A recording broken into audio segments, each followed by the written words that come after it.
Hai pemirsa Hidup Sehat Plus, saya Dr. Vito Damai. Kali ini kita akan bahas mengenai empedu. Empedu ini diketahui bagaimana caranya kita untuk bisa mencerna lemak dalam organ tubuh kita. Dihasilkan oleh hati dan ditaruh di dalam kandung empedu. Namun dalam keadaan tertentu, orang yang punya batu empedu dan juga ternyata harus dioperasi, empedunya diangkat. Bagaimana gejalanya di awalnya, lalu apa yang terjadi sebenarnya, dan lalu ketika diangkat empedunya, apakah dia bisa hidup tetap dengan normal? Kita akan bahas langsung dengan Prof. Ari Valesiam, seorang pakar lambung dan juga pencernaan. Saksikan berikut ini di Hidup Sehat.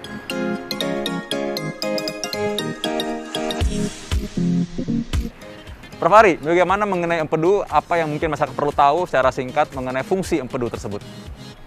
Ya, bagaimana kita ketahui bahwa empedu, cairan empedu itu memang dibutuhkan ya oleh sistem pencernaan kita, terutama untuk mencerna lemak. Jadi biasanya ketika kita makan makanan yang mengandung lemak, itu kandung empedu secara otomatis akan bekerja untuk mengeluarkan cairan empedu sehingga proses pencernaan lemak itu bisa berjalan dengan baik. Selanjutnya bagaimana ya? Tentu ada yang diserap oleh usus 12 jari karena adanya proses pencernaan yang dikerjakan oleh cairan empedu pada empedu tersebut. Kita mengenal ada penyakit namanya batu empedu. Orang awam sering takut sekali, jangan-jangan kena batu empedu. Nah sebenarnya batu empedu ini terjadi karena apa? Dan apakah setiap orang sebenarnya punya batu empedu? Jadi sebenarnya ya bahwa tidak setiap orang itu akan mempunyai batu kandung empedu.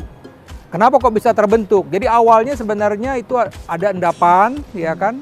Kemudian timbul pasir dan kemudian terbentuk batu.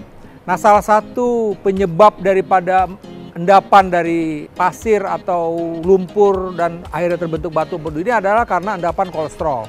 Jadi biasanya pasien-pasien dengan konsumsi kolesterol yang tinggi, sebahagian tentu kita membutuhkan tubuh kita untuk kolesterol tersebut ya untuk pembentukan dinding dan kemudian juga sebagian dikonversi untuk menjadi sumber kalori. Tapi kalau berlebih-lebihan maka kolesterol ini akan tertimbun. Salah satunya di kandung empedu. Nah awalnya tadi itu seperti lumpur, pasir, batu dan akhirnya ya pasien tersebut mengalami batu kandung empedu.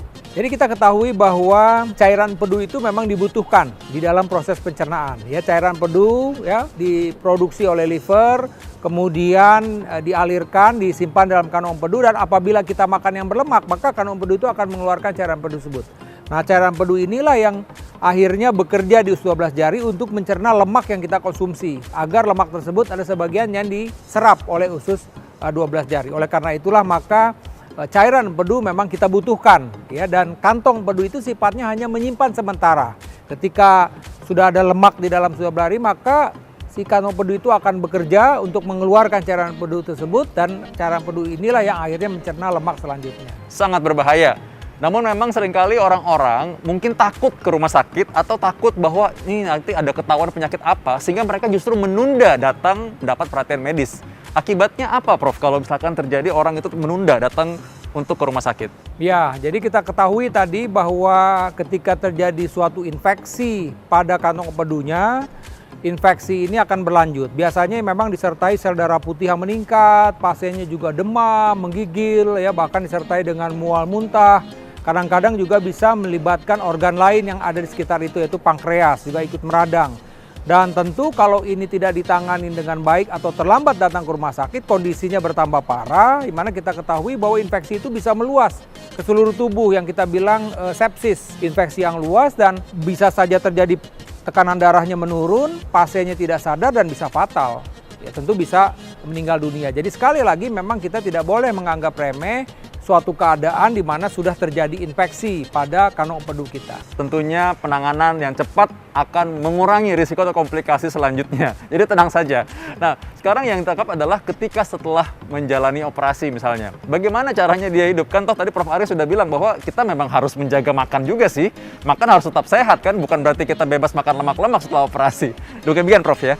Ya betul, jadi sebenarnya tidak ada masalah. Cuman memang tadi tetap ya, walaupun bagaimana masih bisa ya pasien sudah diangkat kantong empedunya masih bisa terbentuk batu di salurannya.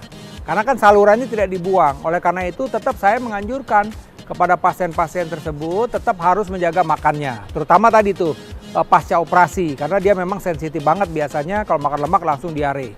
Tapi kesananya pun tetap karena bisa saja batu tersebut terbentuk lagi di saluran, akhirnya tersumbat. harus ada tindakan khusus untuk mengeluarkan batu tersebut. Jadi sekali lagi saya mengingatkan, ya kalau ada pertanyaan apakah ini batu bisa terbentuk lagi, bisa. Tapi memang bukan di kantongnya karena kantongnya sudah dibuang, tapi timbul justru di saluran empedu. Jadi saluran yang menghubungkan antara liver dengan usus 12 jari tersebut.